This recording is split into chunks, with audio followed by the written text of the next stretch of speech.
speaking of waivers, Adam asked a question. If you've had to sign a waiver to participate in an event and then get hurt, what happens? I assume the waiver protects the event organizer business, but can you still file an injury claim with your own insurance or something? Great question, Adam. And that's, so I signed waivers. And as I just said, to go on this ski lift, chair lift to the top of Crested Butte, beautiful. And then we hiked the rest of the 1.5 miles to the peak. At least one of my kids did. I had to bribe him with a little bit of money to do it, but he did. No, I'm kidding. My kids are great. I enjoy them. So if you sign a waiver to participate in events, you have to sign a waiver when you bring your kids to a party at a place like Bounce U or the trampoline places, or you go on a zip line as a kid, or you go on a roller skating rink, or you go ice skate, or rent it. Everybody wants you to sign a waiver. That is enforceable.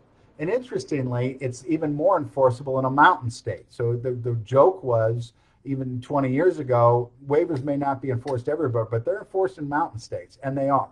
Because they don't want, the ski slopes don't want you to sue when you break your leg. Although there's great orthopedic surgeons in every ski town. You'd be amazed. So there are enforced. So if you sign a waiver, you are releasing that place from their negligence.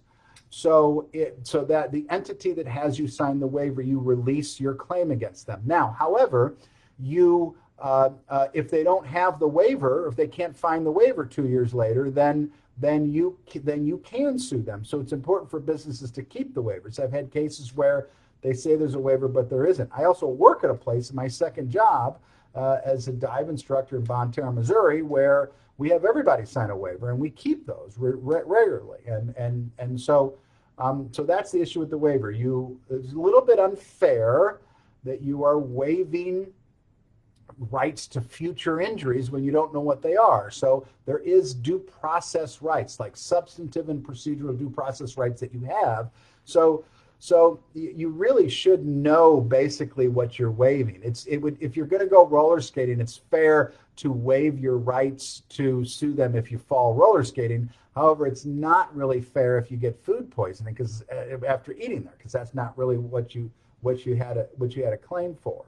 But you do. Now, many places, though, even if you signed a waiver, have a provision where they will pay you med pay.